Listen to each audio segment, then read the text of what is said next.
السلام علیکم۔ آج ہم اے لیول کے دوسرے افسانہ نگار راجندر سنگھ بیدی کا تعارف بیان کریں گے۔ راجندر سنگھ بیدی 20ویں صدی سے تعلق رکھنے والے ترقی پسند تحریک سے وابستہ انسانی نفسیات سے گہرا تعلق تھا۔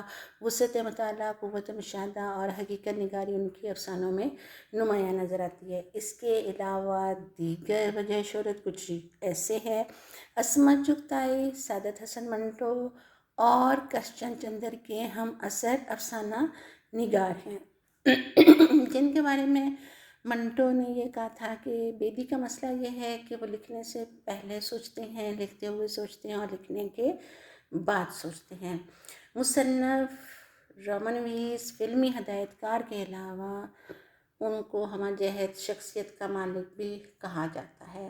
متوسط طبقے کی سوچ اور مسائل کی تصویر کشی ان کے افسانوں میں نظر آتی ہے۔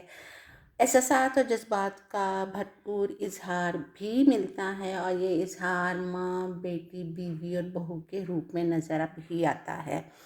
عورت کا تقدس نمایاں ہے اور بیدی کے افسانوں کا جو مرکزی کردار ہے وہ عورت کو ہی مرکزی کردار قرار دیا گیا ہے۔ اس کے علاوہ آ جاتا ہے اساطیری اور استعارہ اور اساطیری پہلو۔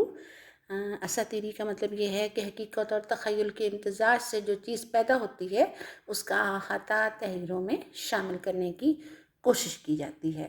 پنجاب کی تہذیب و ثقافت نمایاں نظر آتی ہے۔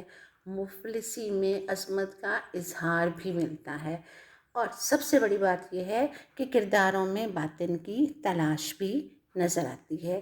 اس کے علاوہ ان کے دیگر افسانے جو ہیں گرم کوٹ کے علاوہ کوک چلی، لاجونتی، اپنے دکھ مجھے دے دو شامل ہیں۔